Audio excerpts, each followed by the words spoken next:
Welcome back, everyone, to the deep dive. You sent over this book, or Go Key, Ace Beat C. Yeah. It's, The losers. I think it translates roughly to The Losers Do Transformation Project, starfish.pdf. But what really got us about it, right off the bat, Yeah. was that it's written by someone who very clearly considers themselves ordinary, Right. and it's for people who feel the same way. Yeah. And rather than be about some big, huge change, it's all about these small, achievable steps Traditional revolutions. to have like a better life. Right. That's the whole premise. Absolutely. And I think, going back to what grabbed us about it in the beginning was that question that the author poses. And I think it's one that so many people, including myself, can really relate to, which is, for those of us who feel completely average, we don't have these exceptional talents. Right. We haven't had these lucky breaks. How can we actually achieve a better life? A more fulfilling life, a more prosperous life? I think that's a question that I think a lot of people are asking. Yeah, totally. And, I'm sure, you read all these biographies of these like crazy successful people Right. who are like, oh, I'm just an ordinary person. And then they list their huge resume. I went to this school. I went to Harvard, and then I went to Harvard. I worked at this huge company, I was a national champion in whatever sport they did in high school, whatever. Yeah. And you're like, well, that doesn't sound very ordinary to me. And I think the author picks up on that and kind of comes to a really interesting point. Yeah. The author kind of realizes that, maybe this whole idea of success, this traditional idea of success, with all the trappings that come with it, maybe that's not really for everyone. And maybe, those paths, those well-worn paths to achieving those things, Right. maybe they don't apply to everyone, Yeah, exactly.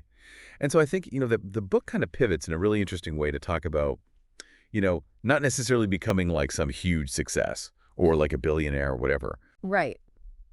If we think about the implications of that, I think that's actually a smart move on the author's part, because if you're trying to reach a wide audience Right. and be relatable, the vast majority of people are never going to be billionaires. Right. But that doesn't mean that they can't make improvements to their financial well-being. Right, exactly. Mm-hmm. And so the whole kind of theme of the book is for, the author says it's for, my fellow ordinary people. Right. We're just looking for a more, better, more satisfying life. Yeah. And I think it's interesting the way that the author describes, the scale of the change that they advocate for. Right. It's these small revolutions in your own life. So it's not about burning everything down and starting over. It's about making small incremental changes, but being consistent. And then those things build up over time. And, I think you can make the argument that that's actually more effective than trying to make some huge radical change. Yeah, absolutely. Absolutely. So, and then one thing the author talks about that I think is really true is the importance of time.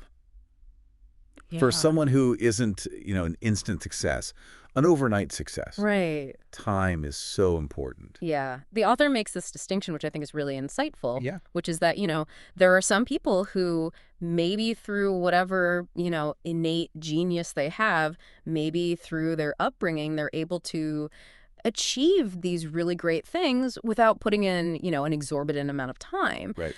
But for the vast majority of us, that's just not the case. Yeah, absolutely. And the other thing is, I think a lot of us, we always say, oh, I'm too busy. I'm so busy, I don't have time to do this. Yeah. And the author's really kind of straightforward, I think, really good advice for that. Yeah. So, if you want to prioritize something new, you have to stop doing something you are doing. Yeah. That's basically how you get the time. There's no magic, 25th hour. Yeah. You have to actually cut out something. Whether that's, it could be work if you can, it could be school, could be, home responsibilities, hobbies, like actually Leisure. cut out the things you're doing to make time to do this new thing. It's an important point because a lot of people talk about, oh, I want to do this, but I don't have the time. Right. But they never really get to that next step of, okay, well, what am I willing to give up to have the time? Right. Exactly. Yeah. And so once you've, hopefully carved out some time, Yeah. The author talks about the importance of setting goals. Yeah. So you're not just like wandering around. Yeah. Absolutely. You have somewhere you're going. It's the whole idea of, if you don't set a goal, you're just kind of putting in effort without any real direction. Or Right. You're kind of just spinning your wheels. Yeah. And I think it's really smart. What they say is when you're first starting out, focus on things that are within your control. Yeah. So, for example, the author uses the example of blogging. Yeah. And they say, if you're starting a blog, don't set a goal of getting, 1,000 views a day Right. or making, a certain amount of income. Set goals around the things that you can control. Yeah, exactly. Like how much time you spend on it, how many articles you write. Exactly. So it's those kinds of, I guess we could call them time goals, which are very effective because you're in control of those things. Right, exactly. Like if you say, I'm going to spend an hour every day on this. Right. And even if you don't get, the output that you were hoping for, Yeah. the fact that you're putting in the time consistently is going to lead to results eventually. Right, yeah, totally. So then this is really interesting. We've seen this in a lot of self-help books and stuff, the whole thing about waking up early. Yeah. But the author have like a really interesting kind of spin on that. What's interesting is they acknowledge, first of all, that the traditional advice of, getting better sleep, reducing caffeine, reducing alcohol, Right. exercising more, Yeah. those are all great things. And for a lot of people, that's going to make a huge difference in terms of their sleep. But Right. for some people, there are those people out there who really are night owls. Right. It doesn't necessarily fix it. Yeah, it doesn't fix it. So, what do you do if you're really a night owl? Right. Yeah. Like drinking chamomile tea isn't going to magically make you into a morning person. So their advice is basically go to bed earlier. Right. Yeah. Which seems so simple. It seems so simple, but it's counterintuitive, right? Yeah. Because most people, when they're thinking about waking up earlier, they're thinking about the time they want to wake up. Right. But the author's point is, no, work backward. Figure out what time you want to wake up, and then figure out what time you need to go to sleep. Right, exactly. Yeah. Exactly. And I think the benefit, they talk about here is you're taking that time, you're going to bed earlier, so you're cutting out those activities that you're doing late at night. Right, exactly. That mindless scrolling on your phone. Right. The late night video games. Yeah, exactly. Whatever it is that you're doing, you're replacing that with this, productive morning routine. Right. And they even go so far as to say, this is like taking control of your day. Yeah, absolutely. It's like, instead of being reactive, you're being proactive. You're waking up at a time that you've chosen. Right. Instead of, being forced to wake up by your alarm clock because you have to go to work or whatever it is. Yeah, and I think they've got a really good point there, Yeah. which is, it's a totally different feeling. It is. If you're waking up for someone else versus waking up for yourself. Absolutely. It really changes your whole, mindset, right? I think it has a huge psychological effect. Absolutely. Yeah, absolutely. And to get you started, they say just go to bed an hour earlier and wake up an hour earlier. Yeah. Start small, just that 1 hour. Yeah, just start with something small, something manageable. Yeah. And dedicate that hour to something that's important to you. Right.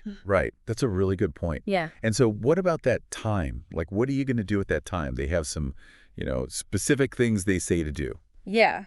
So first of all, and this is, maybe surprising to some people, is they say drink water immediately upon waking. Okay. Preferably room temperature water. Right.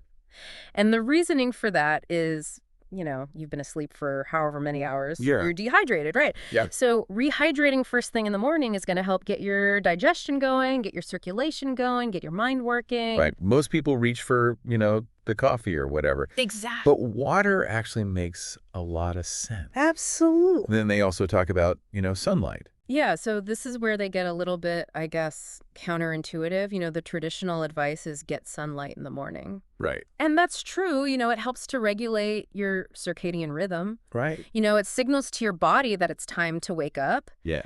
But the author makes a very important distinction, which is don't be woken up by sunlight. Right. So in other words, use blackout curtains to control the time that you wake up. The time that you wake up should be your choice, not the sun's choice. Right. That's a really important distinction. Absolutely. And then they're really big on morning walks. A huge fan of morning walks, yeah. Huge fan of morning walks. And they're like, every day if you can go for a morning walk, and they talk about a bunch of different benefits. Physical health, mood. Yeah. And then also they use that time as a time to listen to audiobooks. Right. Or just to organize their thoughts. Yeah. To think about the day ahead. Yeah. To do some strategic thinking. So you're getting your exercise, you're learning, you're planning all at once. It's very efficient. Yeah. But then they say, obviously sometimes you can't walk outside. Yeah. The weather's bad, whatever. Yeah. So do some stretching inside. Yeah. Some light exercise. Yeah. Even if it's just, 5 or 10 minutes of stretching, it's going to help improve your mood, improve your circulation, get you ready for the day. Yeah, totally. Yeah. Okay, so then moving on, they talk a lot about the importance of learning. Yeah. Continuing to learn. Yeah, lifelong learning, absolutely. Yeah, and they have some really specific advice on how to approach learning. Yeah, and this is where I think it gets really interesting. They talk about reading expensively on a subject. So not just reading one book, but reading, 5 books at least on the subject. And their rationale for that is that, you start to see the different perspectives, the different arguments, the different schools of thought within that subject. Yeah, and they make a distinction between, learning for practical application versus learning for, like, an exam. Right, exactly. So learning for an exam, you're trying to memorize every single detail. Right. Whereas learning for practical application, you're trying to understand the concepts. Right. And they even advocate for highlighting in books. Yeah. So that you can go back and reference those key points. Right. That makes a lot of sense. And then, you always hear this, hire a consultant. Right. Take an expensive course. Yeah, that's the whole, self-help industry. Right. Right. Yeah. And they have some, thoughts on that. Yeah. So, they're not saying don't do those things. Right. But they are saying be cautious. Right. Especially if you're a beginner. You may not have the experience to know, is this a legitimate consultant or is this just somebody who's trying to make a quick buck? Yeah, totally. And they even talk about, some of their own experiences with, paying for advice that turned out to be not so helpful. Right. So then they get into talking about some of the tools they use to be more productive. Right. Which are really interesting.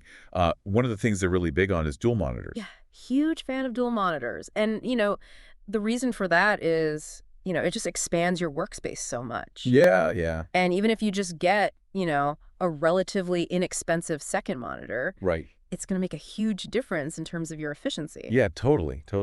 And then they have another, this is really low tech. Right. But they're big on what they call a reading bookshelf. Reading bookshelf. Which is basically a music stand. Basically a music stand, yeah. Which, when you think about it, makes a lot of sense. Makes a lot of sense. If you're working at your computer and you have to reference a book. Right. It's awkward to have the book open on your desk. Right. It takes up space. It's hard to keep it open to the right page. Yeah. So having a music stand next to you where you can put the book, it just frees up your hands. Yeah, totally. Keeps everything organized. Yeah. It's a really simple but good idea. Okay, so then the book moves on to talk about side hustles. Yeah. Everybody's talking about side hustles these days. Right. I mean, thanks to the internet, there are so many options now for people to start a side hustle. Right. So how do you choose? There's so many. Well, the author makes a couple of points here. First of all, they say, think about your skills. Right. And think about, maybe your future aspirations. Yeah. Like, do you want to be self-employed one day? Right. If so, what kind of business would you like to start? Right. And then think about side hustles that align with those things. Yeah, that makes sense. And then also, I think this is really good advice. Start with something that you enjoy. Absolutely. Yeah. Because consistency is key with a side hustle. Right. And if you're not enjoying it, you're not going to stick with it. Right. Exactly. Yeah. And I think, some people are very motivated by money. Right. But some people are actually more motivated by, enjoyment and being able to do something they like without a lot of stress. Yeah, absolutely. And then for those people who are feeling completely lost and they're like, I have no idea where to even begin. Yeah. The author's advice is just try it. Yeah, just start something. Just start something. Yeah. The barrier to entry for a lot of these online side hustles is so low now. Right. That you can just start something for very little money. Right. And very little time commitment. Right. And just see what happens. Yeah, totally. So then the author talks about their experience freelancing. Yeah. And, kind of the good and the bad. What are some of the good things about freelancing they talked about? Yeah, they talked about the freedom. Yeah. Being able to set your own hours, being able to work from anywhere, being able to choose your projects. Right. Being able to focus on the tasks that you actually enjoy doing. Right. They talk about the reduced stress from not having to deal with office politics, difficult coworkers. Yeah. And also just, the direct link between effort and income. Right. You put in the work, you get the reward. Right. But of course, there's also the downside. What are some of the things they talked about? Yeah, so on the downside, they talked about the fact that, because you're always kind of on it, it can be hard to truly relax. Right. Even when you're on vacation, Right. you're always kind of thinking about work. Yeah. They talk about the importance of self-discipline Right. and continuous learning, to stay ahead of the curve. Right. Right. They talk about the potential for isolation. If you're not careful, you can kind of become a hermit working from home all the time. Right. So you have to be proactive about networking. Yeah. And then, of course, there's the income variability. Right. There's no guaranteed paycheck every 2 weeks. Right. Yeah. So, juggling a job and a side hustle can be really tough. Yeah. You need all the time you can get. Time is precious. Yeah. So they talked about a couple of strategies that really help them save time. Yeah.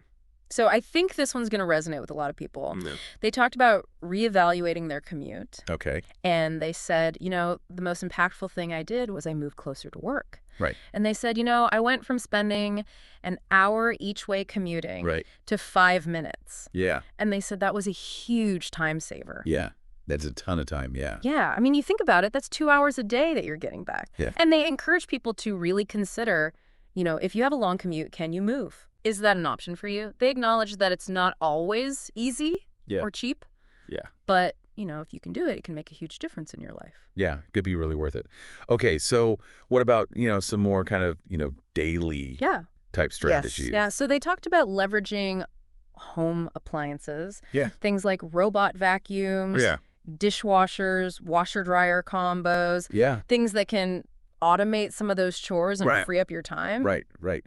And, even if you can't, go out and buy a new appliance or whatever, right, they talk about just simplifying things. Yeah. Using simple tools. Right. So, for example, if you don't like to cook elaborate meals, right, they talk about using pre-cut vegetables, simple one-pot recipes, maybe even getting a microwave pasta cooker or something like that. Right. Just things that can make those everyday tasks a little bit more efficient. Yeah. Yeah, exactly. And then also, we all have these little bits of time throughout the day. Right. Those 5 minutes here, 10 minutes there. Yeah. Right. Waiting in line, waiting for an appointment, commuting. Right. Right. They talk about using that time productively. Yeah. So, if you're on the train, you can work on your laptop. Right. If you're waiting for an appointment, you can brainstorm ideas. You can schedule tasks on your phone. Yeah. Yeah. And I think, the author admits that they didn't do this at first. Right. But then they came to realize, having a really solid morning routine is actually really helpful. Yeah. It's like taking all of those things that they talked about waking up earlier and really structuring that time. Right. So it's not just about having more time. It's about using that time intentionally. Right. Right. Exactly. So then they talk about the importance of, when you were working on these side hustles, to have like a professional mindset. Yeah, absolutely. And I think this is a really important point because a lot of people, when they're doing a side hustle, they kind of have this mindset of, oh, it's just a side hustle. Right. I don't really need to take it seriously. Yeah. It's just something I do for fun. Right. But the author's point is, no, treat it like a professional job.